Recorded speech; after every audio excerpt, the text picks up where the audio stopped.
Hi guys, welcome to yet another episode of ARA, Anxiety Recovery with Albright. If you're new here, Albright is an ex-anxiety sufferer who shares her own experience of suffering and recovery to help others who are still struggling. So if you're new here and you have not yet subscribed yet, I would urge you to watch this video up to the end. If you feel like this video is valuable, if you feel like you want to see more of this content on your timeline, then kindly hit that subscription button. Otherwise, let's get into the video. So in this particular video, I want to talk about one of the most common and the biggest struggle to most anxiety sufferers. You know, every individual is different. There are those symptoms that someone else can feel like that one I can handle, and then there's those symptoms that someone feels like, no, I can't handle this. Even when I get people approach me, even with my clients, there are those biggest struggles for people. Something like panic attacks, feelings of unreality, something like you know the intrusive thoughts. Those are biggest struggles. Those are big struggles to different individuals.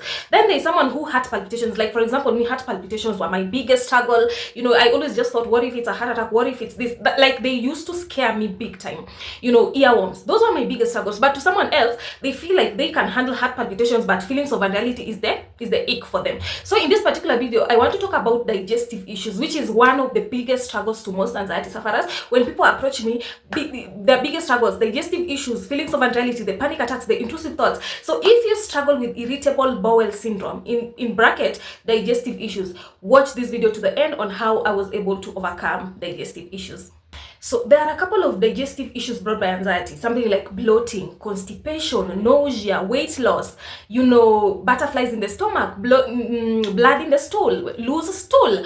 A lot of digestive issues can be brought by anxiety. And if you are struggling with anxiety for a particular type, like there is a moment where you have struggled with digestive issues, where you feel like you need to visit the washrooms a couple of times, you are experiencing diarrhea, and the diligent thing you have done, you have gone to the hospital. All they say that there is nothing wrong with you. As I've always said, anxiety is not a medical condition. So they check, there is nothing wrong with you. They tell you if you had been diagnosed with anxiety, they tell you it is anxiety. And anxiety affects our stomach. It affects our gut. It causes digestive issues. So if you have ever been wondering, where is this diarrhea coming from? Why am I feeling this way? Like I feel like visiting frequent urination, visiting the washrooms a couple of times. I'm experiencing bloating, constipation, nausea. It is because of anxiety.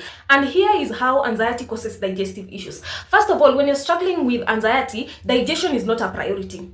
What is a priority is for you to either fight or flee the threat. You know, with anxiety, your brain believes, it still goes back to the fight or flight response. Your brain believes that there is this particular threat you either need to fight or flee from. And because there is no threat, your brain has scanned around, there is no threat, the threat becomes your system, your symptoms, the stomach issues, the digestive issues that you have, the intrusive thoughts, the feelings of unreality.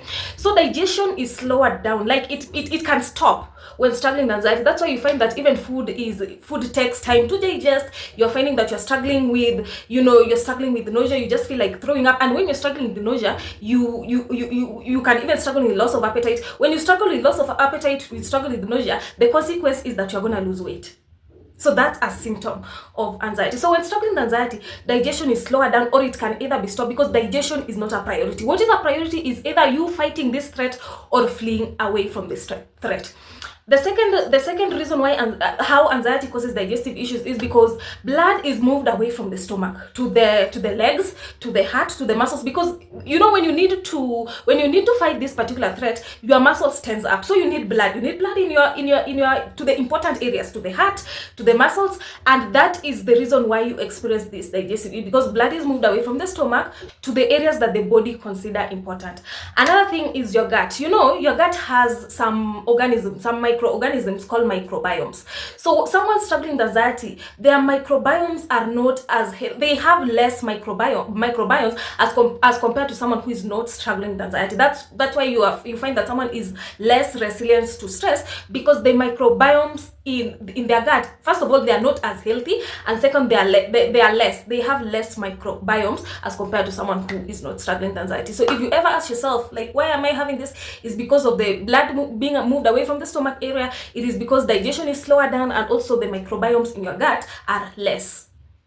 When you experience these digestive issues, because they are scary, if it goes to the real extreme where you're now finding blood in your stool, it is scary. You go to the hospitals, the doctors are not finding anything. Now you start having these thoughts. What if it's cancer? What if it's this? Those thoughts are bound to happen. Anxiety causes thoughts. Intrusive thoughts caused by anxiety. Any thought that starts with a what if, don't try to Google it. Don't try to seek reassurance from, people who you seek reassurance from, because Google is going to tell you it's cancer. It's telling you it's cancer, you stress, you worry, anxiety ramps up, then you experience this same symptom that you're trying to fix. So when those thoughts come, just throw them under the anxiety umbrella. Already you know that it is nothing. If it were cancer, you would have been told in the hospital that this is cancer. You now should start medication. Anxiety is going to bring those thoughts, but do not give into those thoughts. Do not try to solve them. Do not try to argue with them. Do not try to make them right. Just say maybe or maybe not. Actually, that's what used to help me when I was struggling with anxiety and I used to have those thoughts, because no one in this life is certain about everything, and anxiety wants you to be certain, and you can't be certain about everything. So when I used to encounter those thoughts, what if it's this, what if it's this, I just used to say maybe or maybe not, because I didn't know. And 99% it's always just like those thoughts are lies. They're just suggestions of the brain. But if you don't know what is happening, you're gonna try to solve those thoughts, argue with them, worry about them, make them right, and you're gonna stay stuck in the disordered cycle of anxiety. So let me tell you guys some of the most common digestive issues brought by anxiety. And don't be anxious. Don't say that she didn't mention mine, maybe it's something else.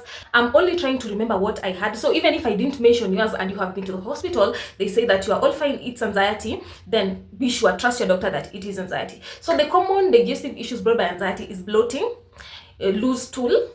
If it goes to the real extreme, you can see blood in your stool. Acid reflux. When you're anxious, our body produces a lot of acid. Even to people who struggle with gastritis, our body produces gas when we are anxious. So don't think, okay, if it's something else. Acid reflux is heartburn. So don't think, okay, it's something. No, our body produces acid when we are tensed up. You know, in the fight or flight, our muscles become tense. Then we produce a lot of acid. We produce a lot of gas, which causes the acid reflux and the gastritis. You know, nausea, loss of weight, frequent urination. Which else have I not mentioned?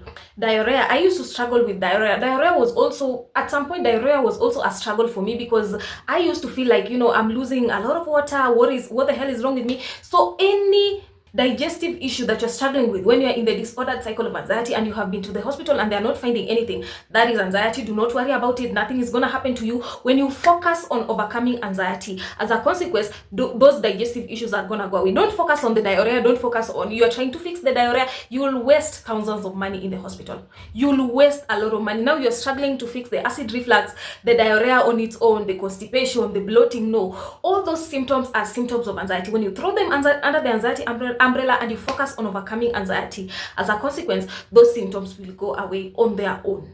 Also, something that happens to most anxiety sufferers, that also happened to me. At some point, I used to not eat. There are some foods that I used to not eat. Any protein food, any carbohydrate food. I used to eat vegetables and fruits, because I believe that those foods were the ones that were contributing to my digestive issues. So it also can happen to anyone out there. Imagine you don't need to cut out, I don't know, meat. You don't need to cut out beans. You don't need to cut. Those are, like, I feel like those things restrict your life. Like today you're not eating beans, tomorrow you're not drinking coffee, tomorrow you're not eating I don't know what. They restrict your life so much. And I mean, like for me, when I was trying to recover from anxiety, when I was in the disordered cycle of anxiety, I was not the person that, even if you ask me, should I avoid this, should I, like, even if I had, like, even if I was with a therapist and they mentioned something like, you know, you should avoid eating this type of food, I was like, no. Like, I could switch off, because I feel like when you tell me avoid this, my life becomes smaller and smaller and smaller. And me, I'm a free person. So living the life where I'm restricted to some other things, or just so eat anything, nothing, no, there is no food that is contributing to your anxiety. It's just that your nervous system is overly sensitized. That's why you're having these anxiety symptoms. That's why you're having these digestive issues. But when you focus on overcoming anxiety, these digestive issues are gonna go away as a consequence. If you have watched this video up to this point, make sure a thumbs up for this video, like it, share it to other people who may need this video. If you find it valuable, comment down below which type of digestive issue are you struggling with, and subscribe to the channel, because it helps the channel grow. Otherwise, if you feel like anxiety has consumed most of your life, you have spent your time trying to figure out everything on your own, and you need extra help, you need me to help you out of the anxiety cycle, you need me to hold your hand and be able to point out your resistance, your unproductive patterns, you feel like enough is enough, you want to let the anxiety subject behind and live your life, kindly use this WhatsApp and use this email to reach out to me. I help people overcome anxiety disorders permanently. If you feel like you want to, it's time. It is time. Anxiety has wasted your time and you need to get your life back from anxiety. Use this WhatsApp or use this email to reach out to me. I offer coaching sessions on how to be able to get out of the anxiety cycle. Otherwise, let's meet on the next video. Bye.